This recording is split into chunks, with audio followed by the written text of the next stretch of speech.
Nigeria has renewed its call for global reforms at the United Nations. Vice President Kashim Shettima, delivering President Bola Tinubu's national statement at the 80th UN General Assembly in New York, highlighted 4 key priorities: a permanent seat for Nigeria on the UN Security Council, urgent debt relief, and fairer access to trade, ensuring countries benefit from their own minerals, and bridging the digital divide.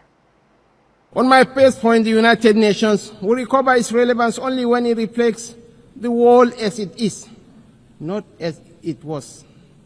Nigeria's journey tells this story with clarity. When the UN was founded, we were a colony of 20 million people, absent from the tables where decisions about our fate were taken. Today, we are a sovereign nation of 236 million people, projected to be the 3rd most populous country in the world, with one of the youngest and most dynamic populations on earth, a stabilizing force in regional security, and a consistent partner in global peacemaking.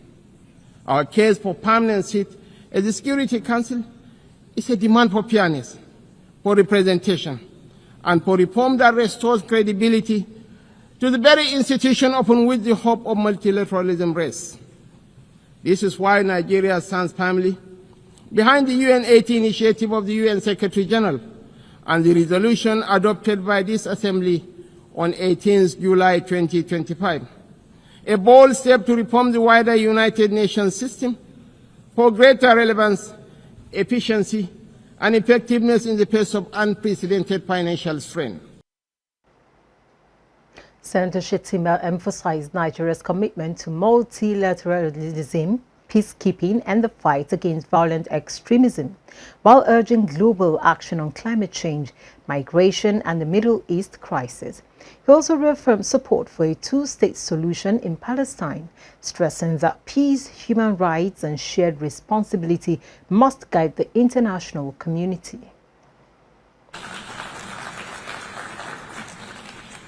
This is why we are not indifferent to the devastations of our neighbors near and distant. This is why we speak of the violence and aggression visited upon innocent civilians in Gaza, the illegal attack on Qatar, and the tensions that scar the wider region.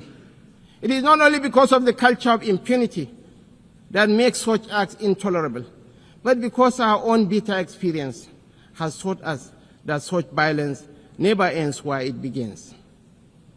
We do not believe that the sanctity of human life should be trapped in the corridors of endless debate. That is why we say, without stuttering and without doubt, that a 2-state solution remains the most dignified path to lasting peace for the people of Palestine. For too long, this community has borne the weight of moral conflict. For too long, we have been caught in the crossfire of violence that offends the conscience of humanity. We come not as partisans, but as peacemakers. We come as brothers and sisters of a shared wall, a wall that must never reduce the right to live into the currency of devious politics. The people of Palestine are not collateral damage in a civilization searching for order. They are human beings, equal in worth, entitled to the same freedoms and dignities that the rest of us take for granted. Nigeria, he said, remains dedicated to multilateral cooperation, underscoring that no nation is truly safe until all are safe.